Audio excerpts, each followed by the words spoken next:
where we try to cut through the noise and get to those nuggets of knowledge that really matter. Glad to be here. Today, we're tackling something many of you are probably curious about: reaching English fluency. But not just by hitting the books. Right. We're talking about changing the way you actually think. Exactly. We've got some really interesting sources suggesting a method that sounds simple, maybe surprisingly so, but seems incredibly powerful. Thinking in English directly. Yes. Forget that word-for-word translation habit.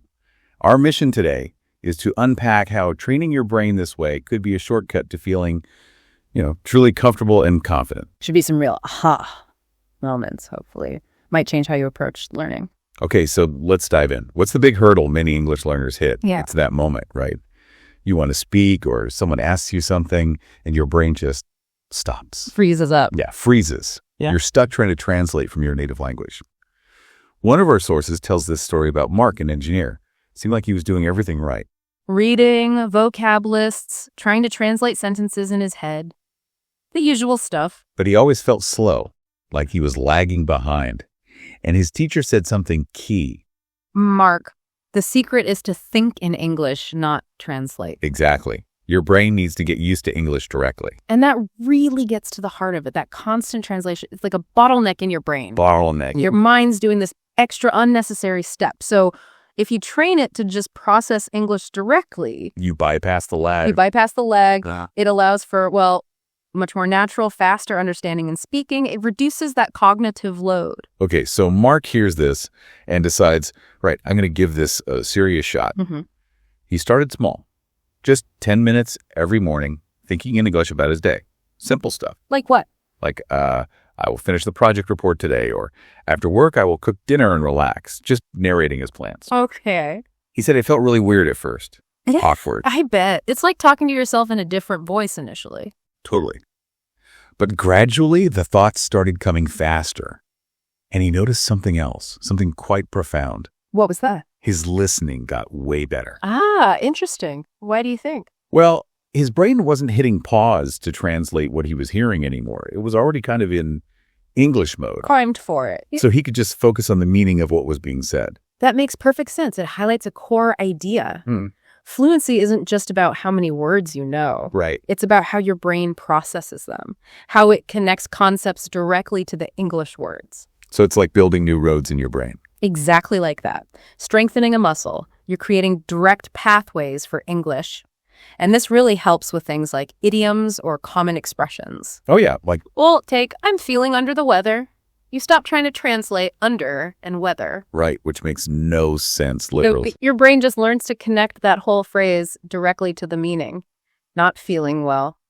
It becomes automatic. Okay, so this isn't just some abstract theory. How do you actually do this thinking in English thing in everyday life? The good news is it's super simple. You can do it anywhere, anytime, no special equipment needed. Give us an example, like waking up. Sure, when you wake up, instead of just letting your mind wander in your native language, consciously think in English, quietly in your head. Like, there is a big window. Yeah, or the sunlight is bright, my phone is on the table. Simple observations. Or doing chores. We saw examples like Emma, who'd think, I am sweeping the floor, or the dishes need washing. Just narrating the mundane. David considered trying it while cooking. And Lena, the nurse, that was a great example, her job needs quick thinking. Right, high stakes. She practiced thinking in English during her rounds, like, the patient has a fever, I will check temperature again in 1 hour.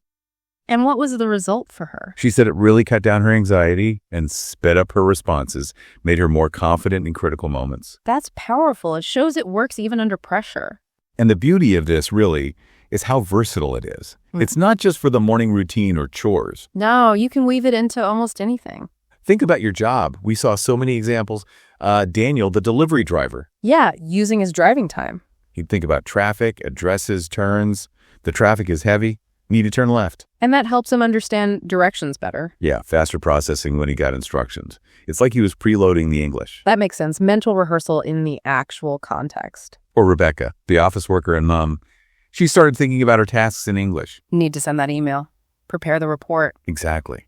And after just 2 weeks, her husband noticed she was speaking more naturally, more confidently, less pausing. Wow, just 2 weeks. That's quick feedback. Then there was Benjamin, the farmer, This one really struck me.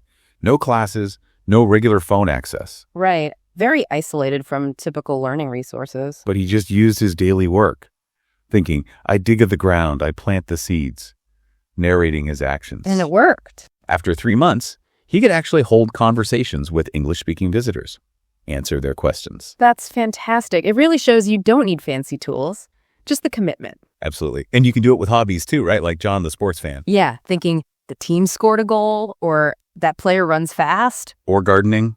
I plant flowers, water the plants, cooking, chop vegetables, boil water. What's so effective here, I think, is that you're tying the English thinking to things you already do, things you're interested in. Things are personal. Exactly. It's not some extra chore you have to schedule. It becomes part of your day seamlessly, which is huge for consistency and actually remembering things. Right. It's organic. Which does raise that question. Yeah. If it's this easy and effective, why isn't everyone doing it? Good question. Maybe it feels unnatural at first. Could be. That initial awkwardness, like we mentioned. Or maybe people think learning has to be formal, textbooks and classrooms. Yeah, but the brain doesn't really care where it learns, does it? Not at all. It just responds to consistent stimulation. Okay, so for you listening, wanting to try this, what are the key takeaways, the practical strategies? Well, the sources are pretty clear on a few things. First big one seems to be start simple, like really simple. Absolutely. Short, clear sentences, words you already know. Don't aim for poetry. Same single words even. Coffee, tired, window. Perfect. Just build the habit.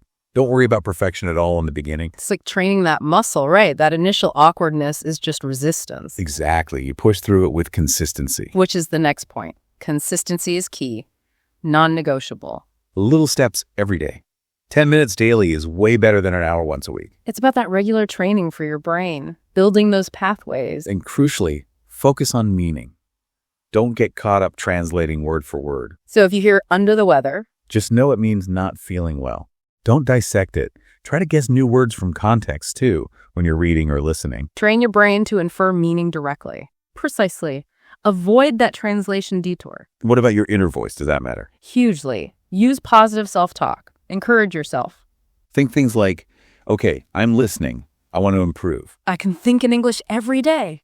Mistakes. Not a problem, part of learning. I'm making progress. Reinforce the habit. Build that confidence. Yeah. And one really practical tip. Summarize. Oh, right. After listening to something like this deep dive. Or reading an article, pause, and just try to summarize the main points in English. In your head, or even out loud if you can. Forces you to actively use the language, right? Right. Recall and produce. Exactly. Active engagement. So wrapping this up then, the core idea seems really clear.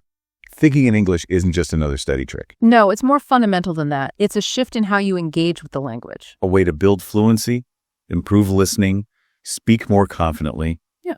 And it's free. It's accessible. You just use your daily life. Turns your everyday world into your classroom. And it makes you wonder, doesn't it, how profoundly can this change things? Not just your language skills, but maybe your whole mental landscape.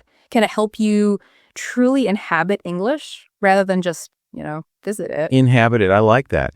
Moving beyond understanding to actually feeling it. Mm-hmm. We've heard so many examples today. Engineers, farmers, nurses, drivers.